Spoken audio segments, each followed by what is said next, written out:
This is Smithy.tv.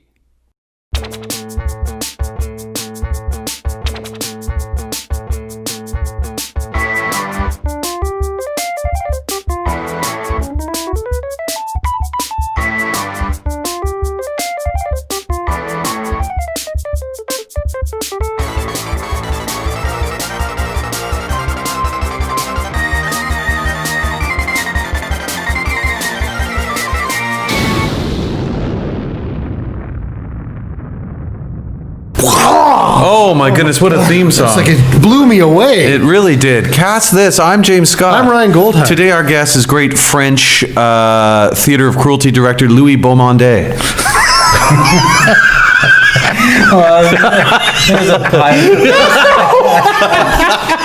I'm just kidding. With us is Louis Baumander. I just got a head rush. You weren't expecting that, were you? No, I wasn't. That was great. Sometimes I'd like to surprise them. Right. So this is an interesting. So this is actually a really interesting show for us because we're introducing basically The host of another show. a new show for what we now have as Smithy.tv. Podcast network. And we also only have one set of clothes. So that's why we look the same as the last time. Yes, can't- the sweat stains are exactly in the same place. Except they're larger. They're 10 minutes larger. Lewis, acting coach, director, theater director, casting director, teacher. I think you're a sculptor. You were and most prolific Bob Dylan follower. Previously a rabbi. Is that right? Mm-hmm. Wow, I didn't know that. Well, if you were previously one, technically it can't be taken away. Well, in another way. A teacher of another sort. Rabbinical studies of marijuana. No, so. No, I never liked pot. Well, that's all right. No, never did. Loved hash. Hash is good. Hash is... That was my favorite drug of high school. But pot never did it for me. Hash was my favorite drug of high school. I was like, we used to like make the bods and then use a bottle and toke those. It was great. Your parents are going to be watching this. My parents know. That's great. We'll I'm be an right adult. back. We'll be right back with what drugs do you like? An interesting introduction, but so Lewis, we've known each other now. Well, no, we've done work. We've been working together now for almost 10 years. But an interesting story is that the first actual meeting of us, although technically I was 5 and, well, I don't quite remember the meeting, and I don't think Lewis does either, but Lewis used to direct Theater in the Park at Earl Bales, and a show that I remember going to and being brought to, because my father, as the talent agent, would go to see his clients in shows, and he directed Frankenstein, starring David Calderisi as the monster, right? That's correct. And I was brought to the show, and that's how long I have been influenced by you. How did Frankenstein influence you? That's just what you said. You said Lewis, Have you not been influenced paying attention? by Lewis. I have been paying My attention. life has been inspired by the things that he has done. How was your life inspired by his production of Frankenstein? I'm still in this business. Was it because of that you stayed in the business? Well, I think the repetitive opposed- going to theater in general, but I mean, shows that Lewis has done and shows that, other people, my uncle was an actor, I saw his shows. Just trying to see if you make sense. But this goes back to your days. I mean, I guess those are early days to Toronto, right? Ryan was in the middle of a really cool segue, you know? And then suddenly you had to bring in balls again. You had to bring in the balls. What's wrong with you and your testes? I mean, come on. I just got him checked out. I went for a physical on Monday. Stand up. Nice. This is interesting. Okay, so my doctor is checking out my balls on Monday at this physical, and I guess that is I guess. Can you sense there's familiarity? I guess it's kind of like when you go to medical school or whatever. They must have a section in there where they say how to like the social interaction, the kind of the like how to talk to your patients. There must be some sort of aspect of that. I mean, of how not to talk to your No, how to talk to your patients, because dentists, when they put you at ease, when they put all this stuff in your mouth and they're digging around, they start asking you questions, you know, you have to go like, so how was work today? Because you got stuff in your mouth. So here's the doctor, he chooses the moment where he's cupping my balls and to start going, so how are you feeling today? Like, what was your day like? Well, I've coached many a doctor. Have you? Do that, yeah. Method acting? Was that part of your method school? No, we won't go over it. Okay. Well, we can. If you Yeah. want, but no, I get into some hot water in various places that I teach when the issue of the method comes up. Yeah. Is that right? Okay. We won't touch on that. Actually, no, that's a perfect thing. That was my segue. Let's talk Spoiling about method. segues. That's 2 segues. James Spoiling Segues Scott. That's my nickname. How did you decide to get into the theater world? I think that's the first Right. area of acting that you got into. Were you an actor first, Al? No. The world thanks you. Actually, one person who actually tried to coach me once was Ryan. Was that right? I did. Well, there's a casting director in town who doesn't do it anymore, but when they were desperate for middle-aged Jewish guys, he would say, would I come in and audition? And then I would go in and tweak it a little. Oh, yeah? So yeah, I've done that a couple of times. Did you ever get cast? Yes, I did. I played Dr. Lorne Murray, the head Jewish. The chief administrator at Sick Kids Hospital. Many years ago, there was sort of a nurse, Susan Nellis. Yeah. Yeah. Anyway, she was accused of killing all these babies. And they did a movie of the week. They did a movie of the week. And so I played Dr. Lorne Murray, who was the head of Sick Kids at the time, and was outraged by his hospital being accused of these things. We have that clip. We'll watch that right now. That was great, Lewis. That's incredible acting. And One good segue for you. just Strike 2, ball 1. All right. I haven't been juicing. Who was the director on that movie? I have no idea. One day? No, I think 14 or 15. Days? Wow. No, takes. Oh. No, but not one take. One day, like one day of shooting? Yes, Yeah. 1 day of shooting. 14 No, it was, takes, 1 day. No, I learned a lot about acting, actually. It's what happened, like my son was very little at the time, and we're in the morgue, and upstairs at the morgue, and the scene is I'm being grilled by the chief detective on why I didn't do anything about it. And I've got an actual replica of the file, and I see all these pictures of these little babies, and all I can think about is my own kid, right? So I'm finding this very moving. And I had this one line where I had to say, you have to understand, detective, it was only 5 deaths. Now, I couldn't say this line without having some warmth or feeling in the line before. And the director kept saying, no, it was only 5 deaths. It was only 5 deaths. It means nothing to you. And I couldn't get the damn take without there being warmth in it. Anyway, then it finally dawned on me what he was looking for. If you're the head of Sick Kids Hospital and the head of the cardiac ward, and you've just got awards for how good your hospital is, and if you only have 5 deaths on that ward in 1 year, then they give you an award. They don't accuse you of anything, because most hospitals in the world have lost 30, 40, 60 babies. So the idea that it was only 5 deaths. So I realized at that point, it's not a question of how to feel the part. You got to think like the character, not feel like the character, because the character was being honest. He wasn't a cold man. He was just saying, It's a fact. it's a fact, there was only 5 deaths. And how dare you accuse me of being irresponsible? You have no idea the awards I have, the accolades I get, how hard I've worked to get it down to 5 deaths.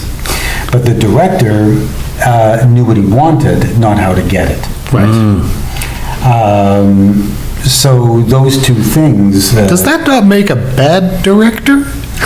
Well, it makes... Or at least a more difficult operation to create such a scene when...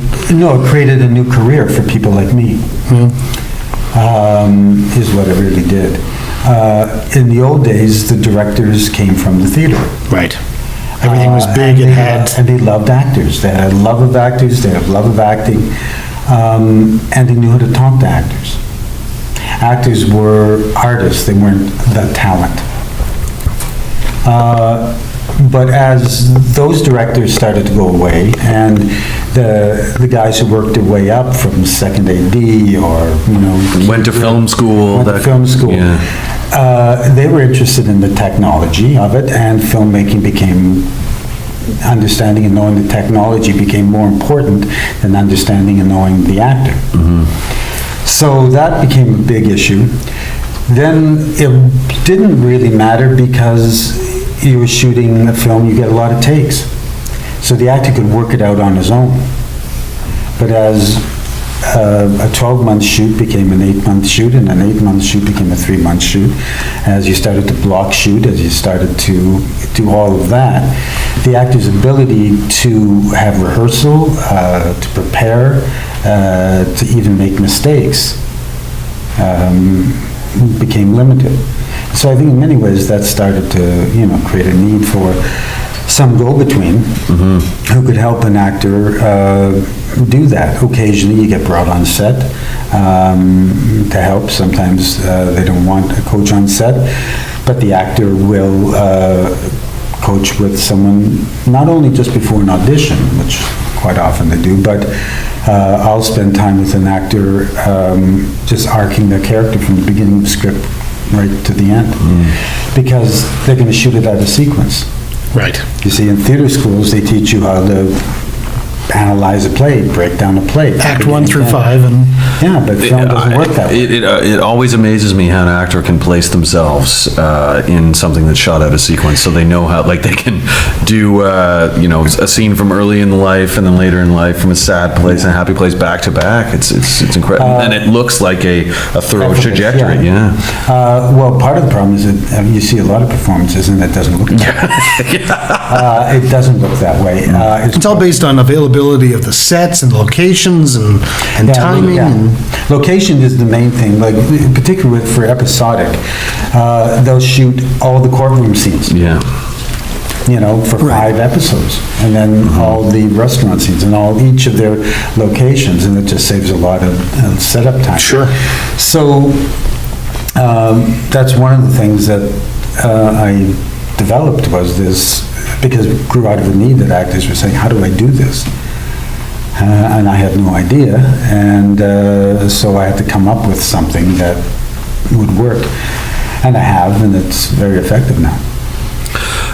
Enough about you, let's talk about you. How did you start? Let's go back to that question I asked, and that I ruined my own segue to your answer. You came back. I'm trying. Good. We can graph this later. That was way off base. I mean, I think that's ball 2. That's good. That's what my doctor said as well. So, how did you first get into the theater? Were you in drama in high school and public school, that kind of thing? No, not at all. 2 things led me to the theater. One, believe it or not, is baseball. When I was a kid, my dad was a great baseball fan, and part of the summer holidays, where we'd go to Saskatchewan to see my grandparents, but he would find out where the Yankees were, and that's the route we took to Saskatchewan. And so I got to go to all the big major ballparks and see the Yankees play. The year that Maris and Mantle were chasing 61 home runs, or 60 home runs, was one most memorable one. Yeah. Roger Maris actually pushed me down. I was just this kid, and he was on his way to the car, and I saw him, you know, and we were at the hotel, and I ran towards him, and he just like ran right through me. He knew you were Canadian. You know, at the time I was like, you know, Maris was just a mean old guy, but he was really a shy farm boy who just didn't know how to handle all of the pressure. Right. Suddenly this huge talent is exposing him to everybody. Yeah. And he knew that everyone they didn't want him to do it. Mantle was the one who was supposed to do it. Yeah. Mantle was the heir apparent of Babe Ruth. It had to be him. And who ended up doing it? Roger Maris. Yeah. So I loved the crowd, I loved the spectacle. So that was number one.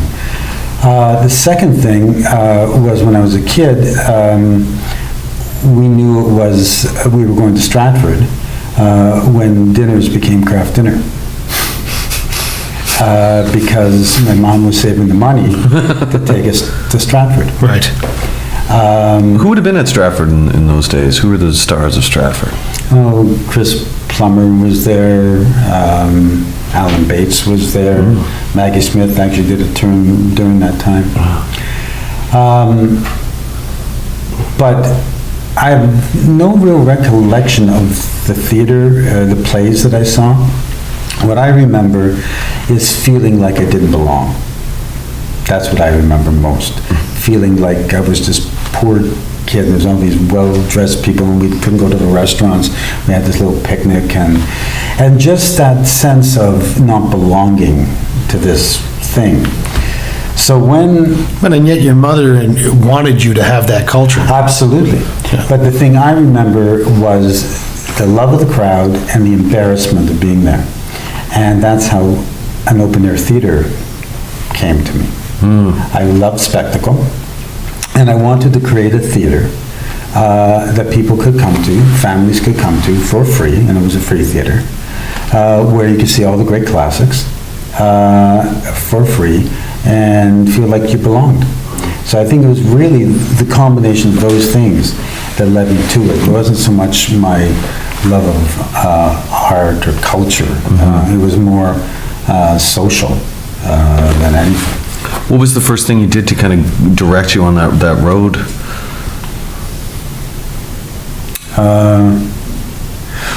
Well, I would go back to university. I was in first year sciences at U of T. I was going to be a psychiatrist. Look how that turned out. Basically, that's what you are. The amount of actors you have to deal with on a day-to-day basis, you know exactly what you're doing. No, when you're a kid, it was particularly coming out of high school, like the pressure you get of what are you going to do, what are you going to be, what are you going to do, what are you going to be, like it's The Graduate, you know. Yeah, it's like you're 17, 18, you haven't even figured out your own body yet, and they want you to make decisions that are going to last a lifetime, you know. So I thought, I came to a decision that I didn't want there to be a separation between who I was and what I did. I didn't want to work 5 days to get 2 days, to get 5 days, to get 2 weeks. That I knew. So at the time, I thought psychiatry would be the thing. You hang out with people and you talk. Who knew it became an extension of the pharmaceutical industry? But so that was the start of it. And then in those days, every science student had to do a humanities. I took a course. I won't go through the whole story, but I had to write a play. I performed it, and everyone said, send it up to Maver Moore at York University in the theater department. I did. He liked it, and he invited me into the theater department. And I kind of always fancied myself a bit of a writer anyway, so I went. And then I wrote a play that I didn't trust any of the younger directors to direct, so I directed it myself. And I had my major first light bulb moment where it was, this is actually what I really wanted out of psychiatry. I wanted just to hang out with people and explore the human condition. So it just became the perfect thing to do. And then you take the baseball thing and those things, and it just kind of unfolded. How long did it take to get from that to the outdoor theater you started? For 7, maybe 8 years. Yeah, throughout that I directed, I was an assistant director at the Tarragon Theatre. I directed at the Tarragon. I went out to Winnipeg and was an assistant director at the Manitoba Theatre Centre, taught at the University of Manitoba. So there was all of that. You know, and then you're just struggling to get work, after, during all of that. Yeah. What was the name of your theater company that you? Skylight Theatre. Skylight Theater. So, were you going around and getting the money for investors and stuff for that? Yeah. Well, the first thing I did was the biggest open-air theater, most important one, was the Delacorte Theatre in New York. Joseph Papp ran the Delacorte, the public theater. Joe Papp, Hair, Chorus Line, Sweeney Todd, those are some of his, most of Sondheim. He was a big entrepreneur, but one of the places that he has 3 theaters. Well, one was just things got transferred onto Broadway, so it could be in many different theaters. He had the thing called the Public Theater, where Hair would have premiered. And then he had the Delacorte, which is a big open-air theater in Central Park. So I went down to New York. Is that the theater where people still see open-air theater down there now? Yeah. Yeah. So I went in the pre-internet. I wrote a letter. Anyway, I trained a pigeon to take it down for me. I mailed it, and I got a response, Mr. Papp will see you on this day. So I borrowed money from my parents, and I flew to New York.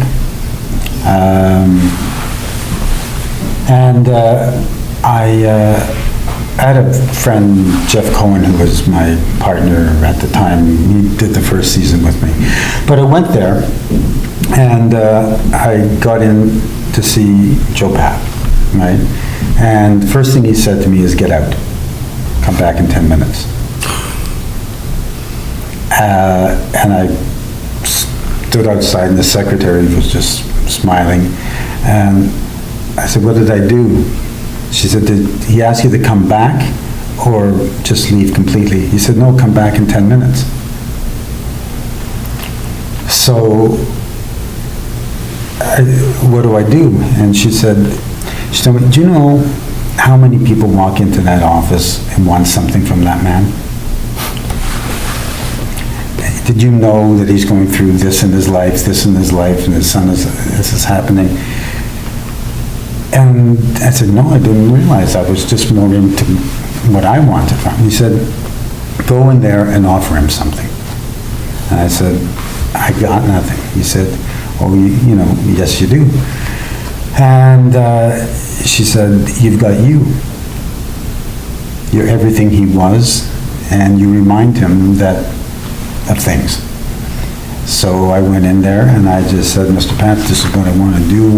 And I didn't ask him for anything. I just told him what I wanted to do. And the keys to New York City became mine. So I got to see 5th row, which are the class seats for Sweeney Todd and for Chorus Line. I got to go backstage at the Delacorte Theatre. Got to see Rael Julia and Meryl Streep doing Taming of the Shrew. Didn't get to meet Meryl Streep, but I did meet Rael Julia, who had recently got out of juvie or something, at the time. This is like 1,000 years ago. But Joe Papp took a shining to him and, helped him out. Anyway, I got to see him before I left, and I asked him, I just said, "Thank you so much." He said, "Look, you owe me nothing. But," and this is before the movie ever came out, he said, "You got to pay it forward. Okay? You now owe. Because there's going to come a day and a time that you're going to be in a place where people are going to want to meet you.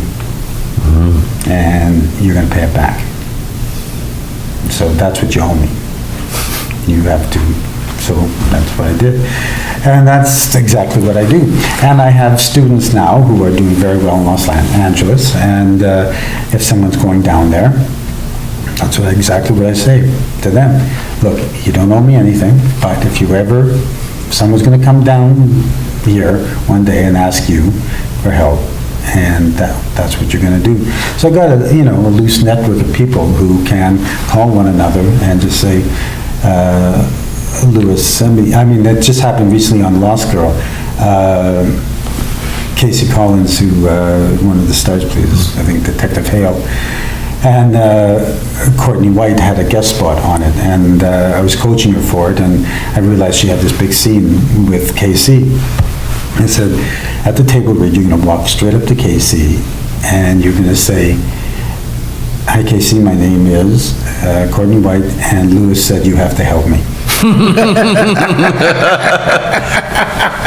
And Casey just laughed, and I got one complaint from Courtney, which was, Casey just keeps wanting to help me.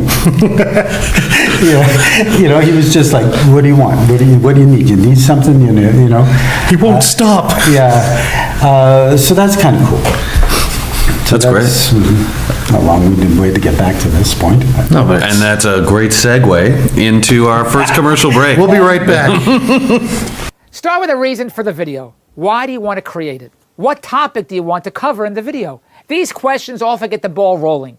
Once you have an initial concept in your head, you need to start thinking about the type of video you want to produce. Now, there's no shortage of options. Do you want to create a commercial, documentary, public service announcement, case study, corporate training video, recruitment video, product campaign launch video, instructional or presentation video, a video blog, information video, corporate marketing or communications video, non-profits or charity video, a government video, a professional association video, a legal marketing video, a manufacturing video? Length of the video is also something that needs to be determined. However, you got to first figure out what kind of video you want to do. Now, the style of the video you want to create will have some impact on the final length of your video. And we're back. We are so back right now. We're so back. I've never been more back. In fact, I'm so back I've got hair. That's time for the laugh track, is it? No, The booing. I think the round of booing. every once in a while, I've got a real. So, Lewis, The reason we're doing this, besides Lewis being super interesting, is also because you're going to be doing a show for our podcast network, Smithy.tv. And so the idea is, I mean, like, what will eventually become what your show is about, and we can even come up with a title. What do you want your show to be called? Oh, I don't know yet. that's not a good title. I don't know yet. It says, I don't know yet. The Lewis Baumander story. That's not a bad title. I don't know yet. Because you don't. I mean, There's no point in going forward if you know everything. it's all about asking the good question, really. And I think, yes, I suppose because I'm an acting coach, acting teacher, it's going to have something to do with that. I mean, there's going to be levels of people wanting to come and get tips. And again, I mean, obviously, there's the aspect of, like, is it, you want to be coached, or you want to just get as many free tips as possible? And obviously, you're going to get an audience of all aspects in that regard, but...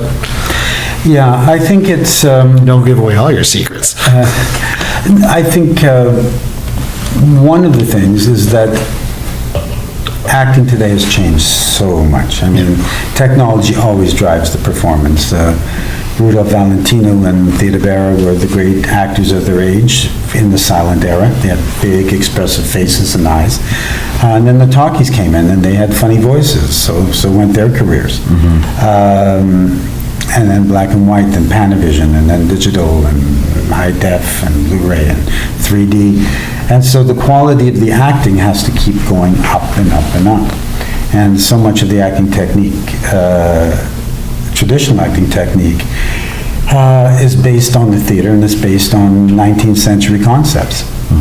And so really, acting today is about not acting.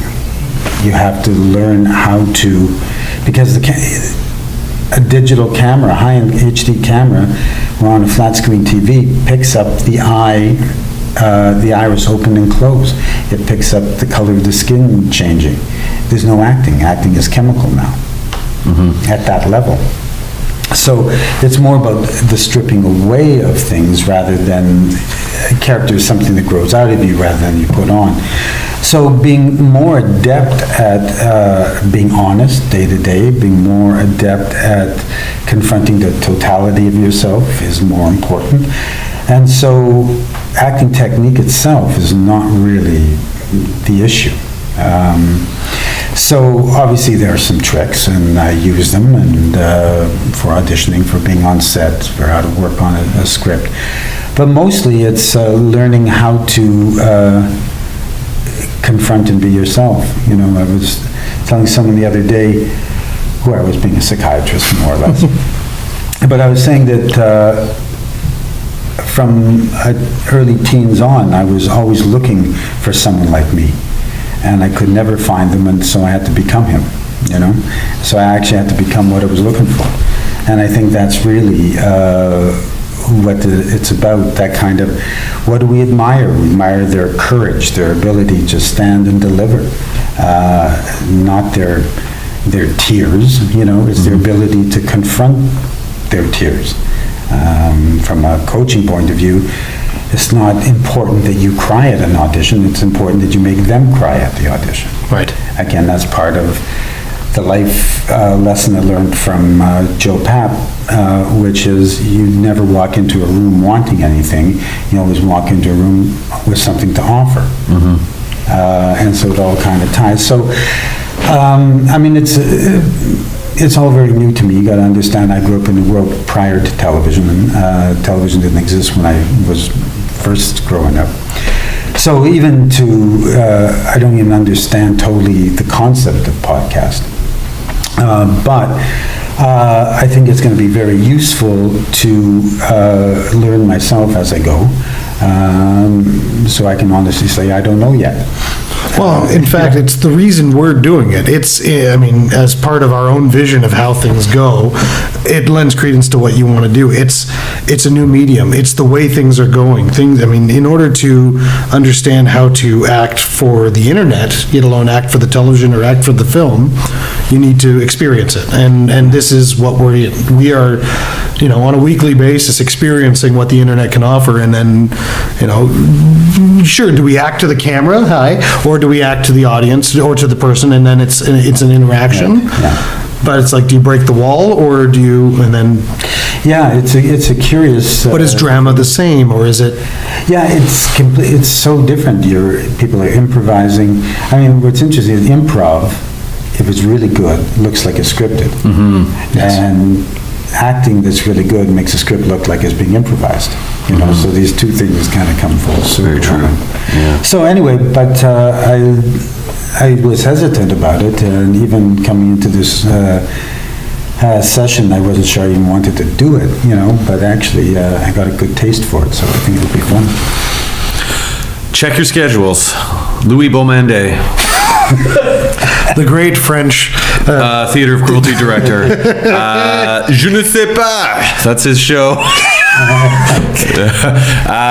Louis Baumander. I don't know yet. That could be the name of the show. I don't know. Could be. Could be working title. Thanks for coming by today, Louis. Pleasure. Hot sauce. Thanks for coming. I'm Ryan Goldham. I'm James Scott. Cast this. Do you have the on-screen talent for the video? Do you need on-screen talent? If you do, how many people? In what role? Just like a character from a television show, you need to define what their role within the context of the video is. If not, do you need to hire actors? If you need to hire actors, is this something that you will handle, or do you want it to be the responsibility of the video production company? And when hiring, are there certain traits and characteristics you're looking for in the actors that you want to hire?